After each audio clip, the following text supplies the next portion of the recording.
Hi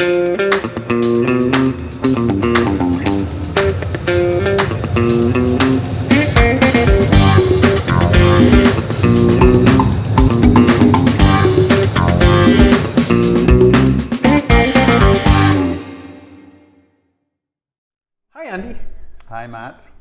It's our first episode of Meat and Poison, It sure is. our new podcast and YouTube extravaganza. Our first ever podcast.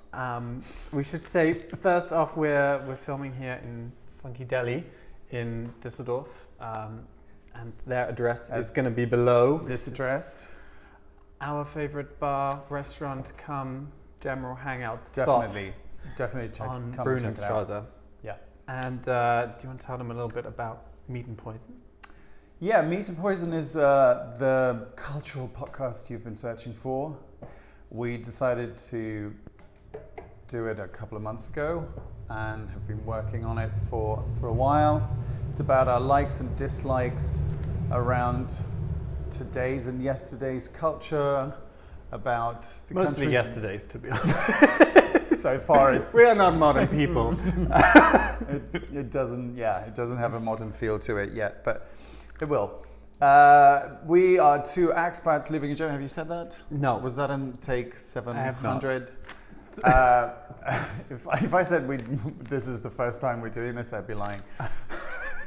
Anyway, we're going to talk about national cultures, the cultures that we've lived in, and we're living it. And we're both at the expats moment. living in Germany and enjoying being here, and our point of view being outsiders, I suppose, or experiencing culture through a different viewpoint. And we've both lived in other countries. We both lived in France as well. So, yeah. Other countries, France. Hopefully, we're going to bring. Hopefully, we're going to bring a fresh viewpoint to a couple of things. Yeah. If not, you're just going to listen to our opinions and excellent humor for the next 30 minutes. How's your radio voice? My Is it on? voice. I don't think I'm doing radio voice. No, you quite normal. I'm trying to refrain from what Andy's referring to, which is my RP 1940s radio announcer. Nice voice. Correct. We'll talk about it in a different episode maybe. So in every podcast, in every episode, we're going to be celebrating a famous person, which is sort of the crotch for us to start talking about maybe a larger topic. we're also going to be drinking in every podcast. Yes. Or every episode, I should say. Meat and Poison. Did you get it? So cheers. Cheers. And also, this first episode is Andy's birthday. It's coming out on Andy's birthday, so it's a little pre-celebration. So to you, today, my because we're friends. filming it, it's a We're live clearly shoot. live with this. It's a live professional. shoot. Today is the 22nd of June. It is. It is indeed my birthday. Already I'm sharing so much about my private life. Also someone else's birthday. It is. Whose? It's Meryl's. It's Meryl Streep's birthday. Meryl Streep's birthday. I'm very proud to be sharing. And hence we've themed with a little champagne for this week because We're not showing the label though. We'll show the brand. because it's your birthday, and also who is more celebrated than the great Mrs. Streep? Ms. Streep? I don't know I think her her she's the husband's right name again? to her for her Mrs. marital status to be mentioned. People may have heard of her. You may know something about her. But yeah, she's quite relaxed. She about is it. the most celebrated film actor, I think of, to be of honest. her time or of ever. She's 21 Oscar noms, 3 wins, so she's almost up there on the record. If we're considering Catherine living Hepburn. actors and actresses, she's right there. She's right up there with them. She's definitely the most celebrated actor in America. Yeah. But even beyond America, she's got pretty much every single award. I mean, Cannes, Berlin, Moscow, AFI, you name it. She's got I'm going to say it, l'Ordre des Arts et des Lettres, which is quite a prestigious French Is that just for award. creative arts in general? Yes, but also usually given away to people who were born and raised in France. So it's quite a rare occasion that an American actress should get it. Yeah. Which is, I think. No, I mean she's astounding achievements. You know, did you ever see the Jennifer Lawrence accepting her? I think it was the Golden Globe. Actually, I don't think it was her Oscar. We talked about it, but I hadn't got the reference. It's just hilarious because she holds it up and she's like, "I beat Meryl," and she really got lampooned in the press. But actually, she's just using a really funny line from The First Wives Club when Bette Midler like takes Goldie Hawn's Oscar, and it's like, I beat Meryl. And I love that even that far back. I mean, what film is that from? From The First Wives Club. So we're talking end of the 90s, I think. So even that far back, Meryl was already like icon status. And I loved Jennifer Lawrence for using it and bringing it up and having the guts to say it in an acceptance speech. And yeah, I think it was a real shame it didn't go down. It didn't even get that big a laugh, I don't think. But. Well, nobody got it, but I'm sure that Jennifer Lawrence isn't known to be a presumptuous person who would say something. Obviously, it just doesn't make any sense to say something like that to Meryl Streep when you're that young.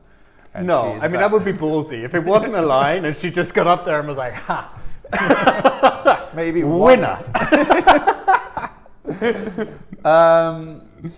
So the podcast is called Meat and Poison. What's your meat and what's your poison for Meryl? So what is something you like and something you maybe dislike about her? If there's... Well, I definitely start with my favorite. I mean, we've talked about is Out of Africa. I adore Meryl in Out of Africa. He's obsessed with that film. I have seen it an unreasonable amount of times, to be fair.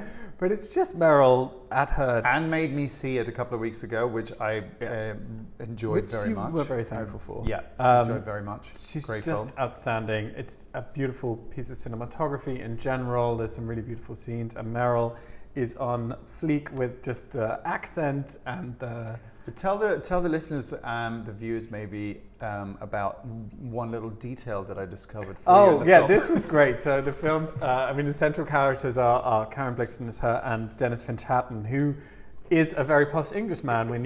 He was a real person and was a very posh Englishman.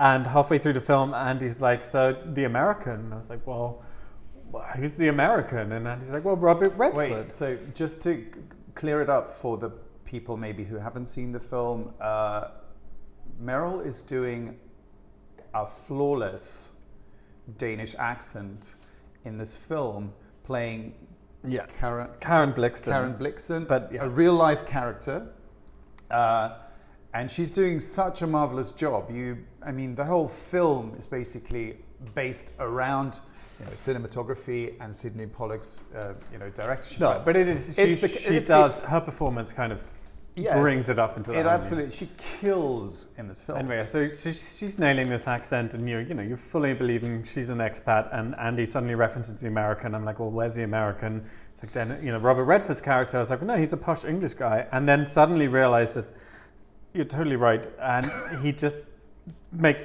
zero effort. Robert Redford is just speaking in an American accent. We took the piss out of it Well, it made us laugh a lot, because can you imagine turning up on set and Meryl doing got the this reading first? I had a farm in Africa, and and Meryl's just Robert's didn't he get the memo? Oh, I'm sorry, I can't do English. Not even English. So he's not even doing a period accent. He's just doing a normal Robert Redford voice that you can hear in any interview.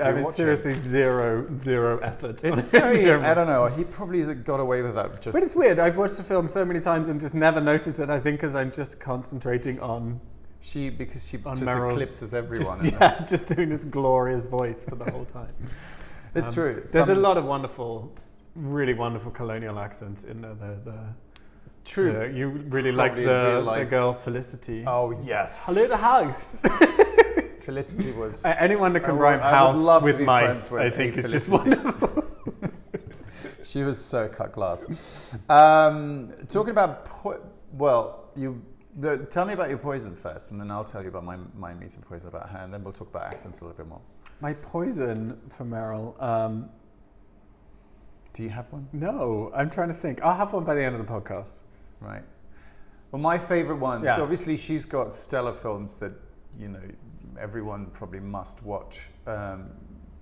Kramer versus Kramer and Sophie's Choice, and the ones that she got the most awards for, obviously worth it. But that one maybe outlier a little bit in terms of her performance in the film, because I think I find it to be quite a departure for Meryl's career as adaptation with Nicolas Cage. And the actor who, by the way, got the Oscar for that film and whose name escapes me right now. That's a shame. I should have Googled that before the episode. I'm really sorry. Just wait. Just do like grapefruit. We'll just drop in I'll say the name. it's... no, I just can't even say. It's a brilliant film. It's very suspenseful, and it's hard to describe really, but her role in the film is so not typically Meryl. I'm not going to spoil it for anyone, but if you haven't watched the film, please go and do it. And we talked about, I mean, the only thing that I kind of think that Meryl could do a little better at, it just sounds so horrible to say, even to say that about Meryl, because she's like nearly flawless. So I think that, someone of her status doesn't have to be visible that much, because she's like in every interview promoting her films. She likes to be sort of in the public eye. But it's, yeah. And I'm not judging her. It's just that maybe that's the only thing that kind of jars me. If I could find one thing. I wonder if this comes from your love of Daniel Day-Lewis, though. My love of Daniel Day-Lewis is not really something that could compare to any. No, but I mean, I'm wondering if because Meryl should be more Daniel? I genuinely like. Should she go and become not just Daniel Day-Lewis, but in general, I like people who fly under the radar and who are geniuses. Fair enough. So that's kind of. You don't like vehicles, because Andrew hasn't seen Thatcher. I won't see it. Which I loved, The Iron Lady. I mean, and also another wonderful accent and lesson in. I mean, even within that, there's a whole theme of her changing her voice. But you're not a massive fan of vehicles, although. I mean, I know that this is a great performance, I'm sure, and I've seen bits of it. Obviously, she's great. I just don't like a film where the person totally sort of mimics and transforms into someone like a biopic type. But even some of the other ones where you've got kind of these lead actors, doing these. See, you've mentioned my love for Daniel Day-Lewis. I watched a Lincoln. Oh God, whatever I'm going to say about it is going to sound wrong, but I just really hated that film. And he's doing such a brilliant. Everybody's doing such a brilliant job in it. It's just that maybe I don't particularly like Steven Spielberg as a director, but also it's like full of dialogue, and it's so Daniel Day-Lewis heavy. It's just clear that everybody else is just dancing, around him. Yeah. And I'm not a massive fan, but I appreciate the I love work. a good film. You brought up Forrest Gump earlier. I mean, I love a good kind of. Oh, that's a biopic. Transformative again. I mean, obviously it's not biopic because he wasn't real, but. Yeah, and another film I don't like. And he has very strong opinions about great movies. Let's talk about The English Patient. And your opinions about that. I need to see it again. This could take 2 days. We have. That's why it's called Meat and Poison. We have different opinions on most things. There are annoying parts of accents in films sometimes. Are you talking about The Knives Are Out? Oh God, that was awful. If any of you have seen The Knives Are Out, it's a great movie, but Daniel Craig's, I don't know what that was. He was basically playing the Colonel from KFC. It's just appalling. By the way, for no reason. There's no reason for him to have no plot. A Southern American, what is he doing? Driver in that. Like it's a drawl. like Kentucky, basically. Or Mississippi, or I don't know.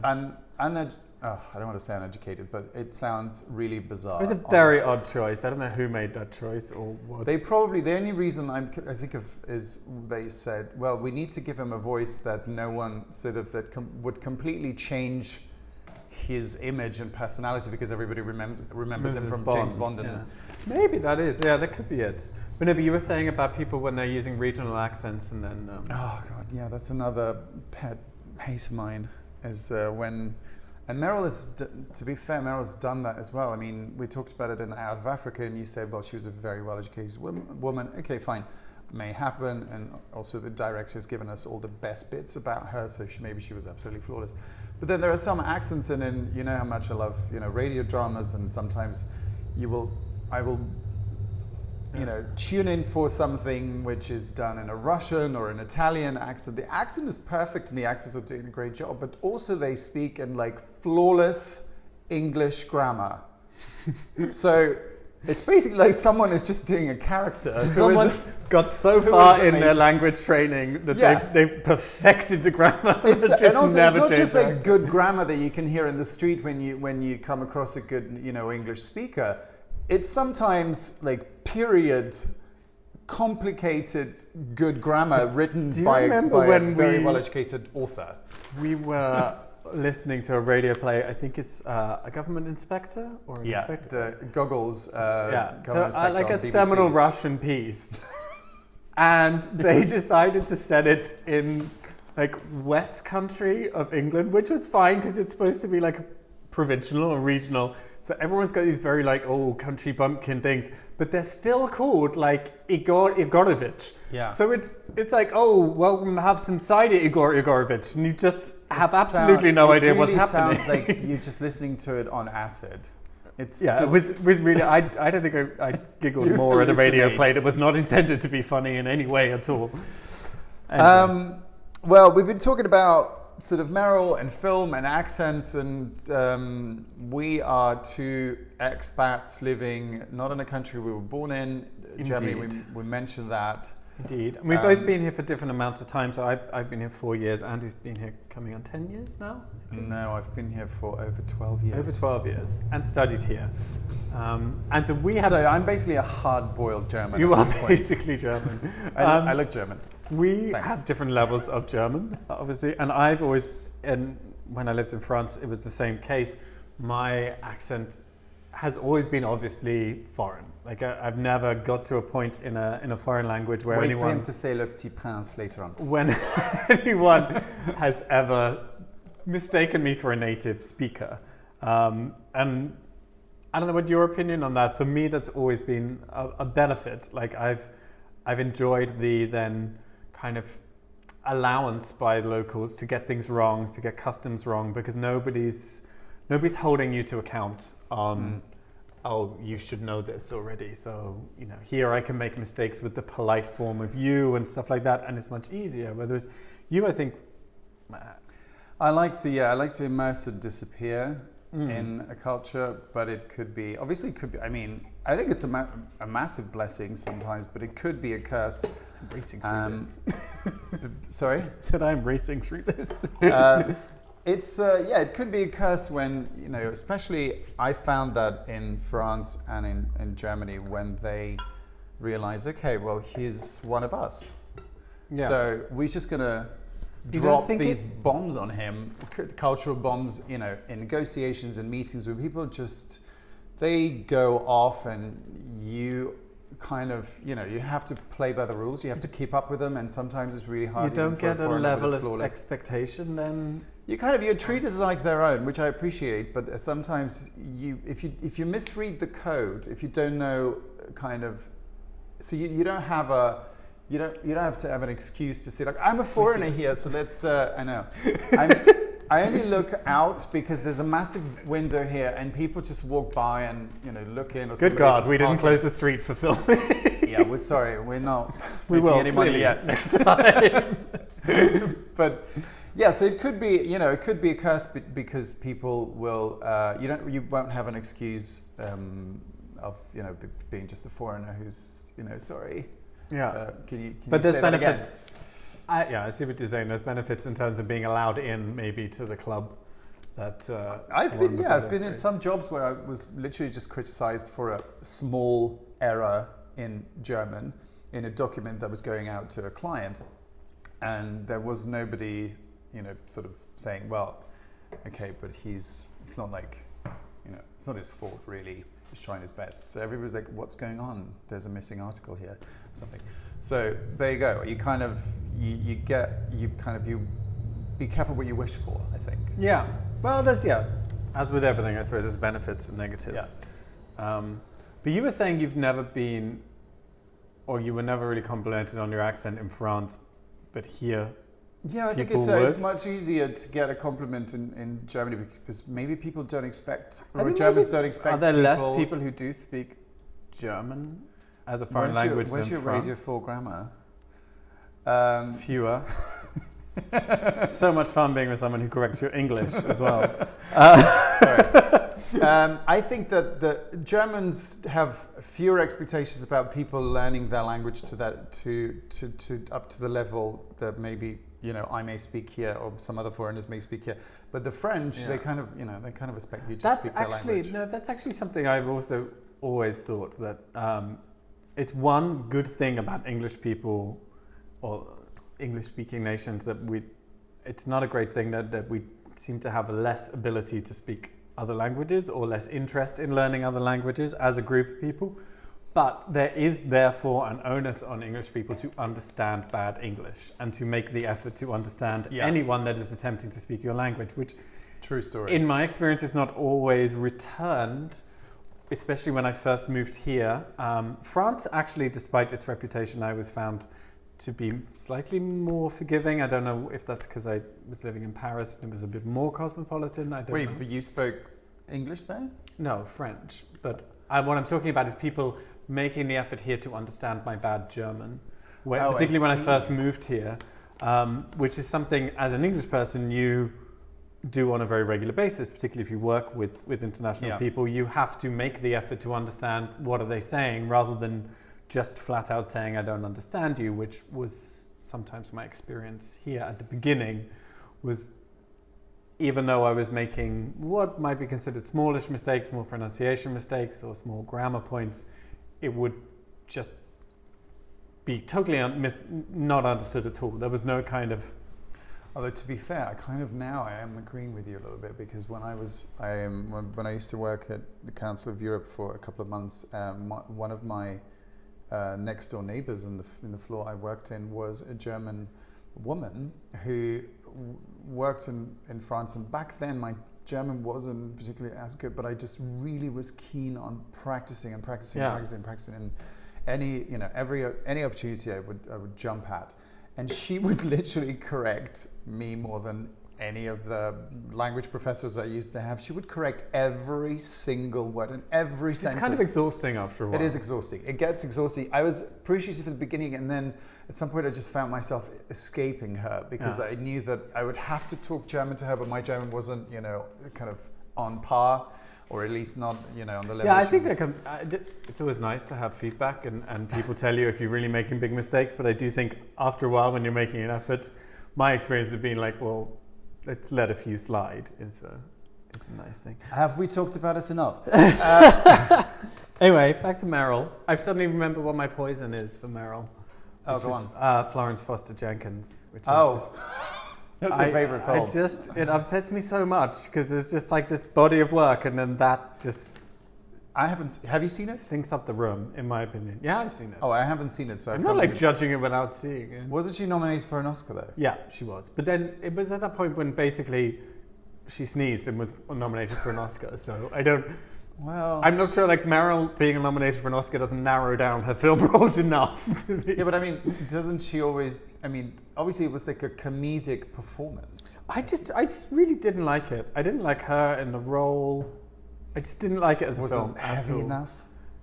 Exactly. I think that's... No, I like, there's funny films of hers. Death Becomes Her. It's a great movie. She's hilarious. She plays comedy very, very well. Yeah, I think she's got a great comedic Florence timing. Foster Jenkins, I don't know. I don't know if it was the story. Maybe it was the writing. I'm going to put it down to the writing and directing and not Meryl. It's probably Hugh Grant's fault. It's probably Hugh's fault. Next to her. How many people are we going to... name drop? Insult in this. Just go through a list. You can pick them up, people. You can start picking up the names we've mentioned today. Let's wrap it up on not wrap it up, but maybe there's a nice segue from your poison with Meryl to our meat and poison about living in Germany. Yeah. So we've talked about certain things, accents, and being a foreigner here, and all that jazz. What else is your...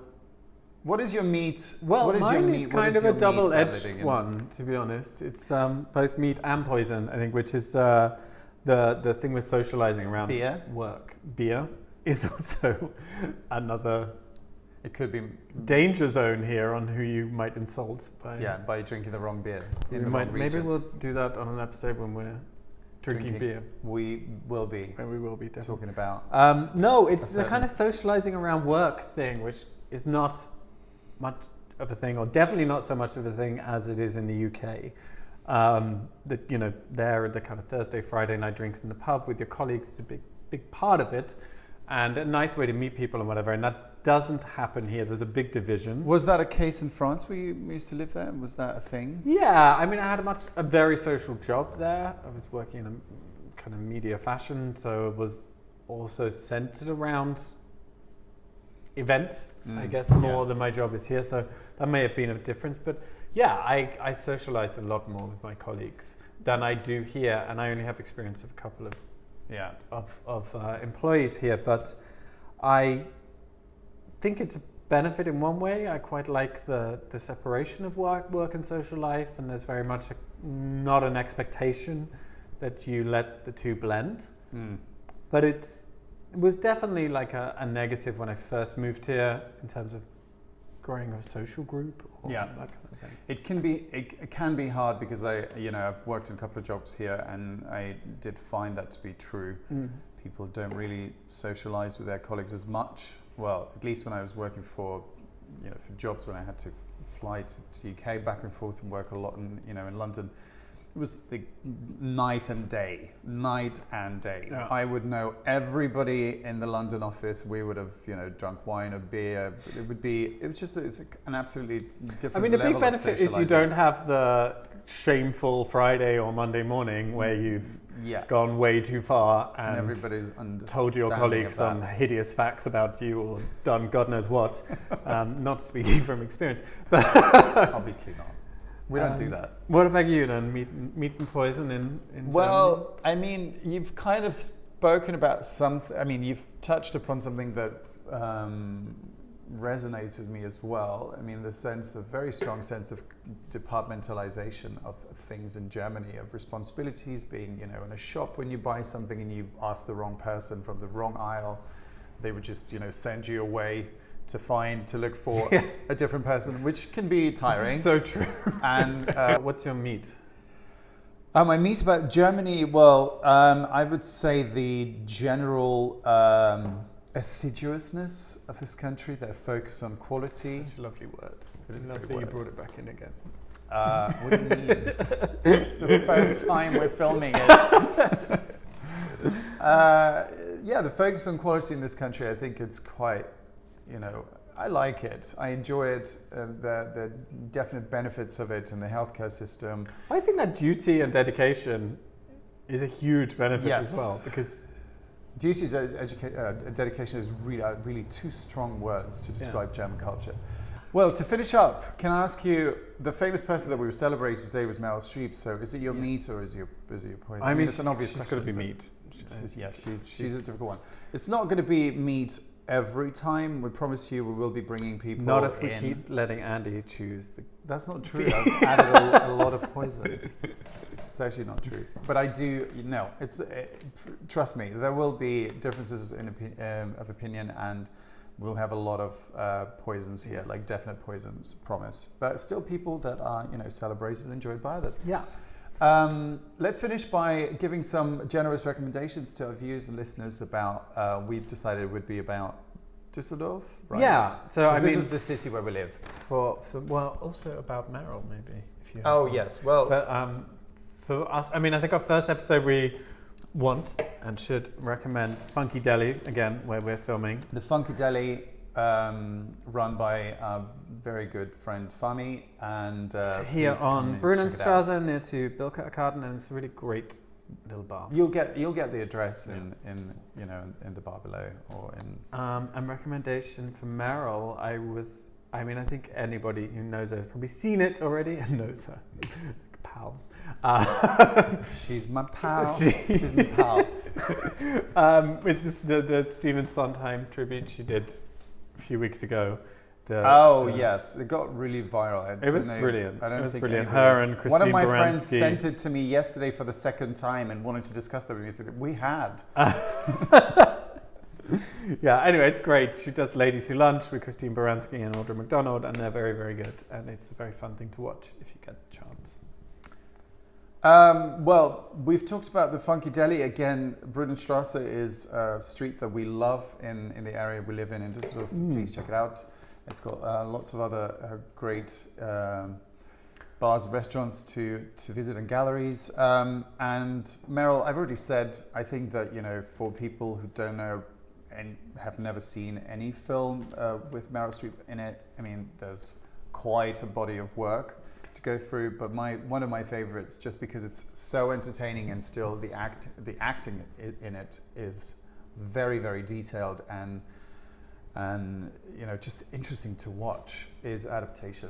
That would be my sort of recommendation. It's a film from, I think, 2003 or 4 or something, so it's recent-ish. We should probably also recommend ourselves for our next episode in a week. Yes, so we do them pretty regularly every week, but because it has to come out on the birthday of the famous person we're discussing, it sometimes will be more than 7 days exactly, and sometimes fewer than that. Yeah. The next one's going to be 29th of June. 29th of June. Antoine d'Expéry. Antoine de Saint-Exupéry. He's read it he's read a lot. Another French writer who wrote Le Petit Prince, or The Little Prince. Yes. The children's book. So we're going to be discussing him and French authors, children's literature, posh French people in living general. in Paris, and lots of other things. So please. And we've yet to decide what to drink, so that's exciting. Well, stay tuned to find out. We've yet to... Or give us recommendations, even better. We've yet to agree on what to drink, because I think it's been decided or if you have any recommendations, let us know what you'd like us to be drinking. Thank you very much for listening or watching. Yeah. See you next week. Bye. Bye.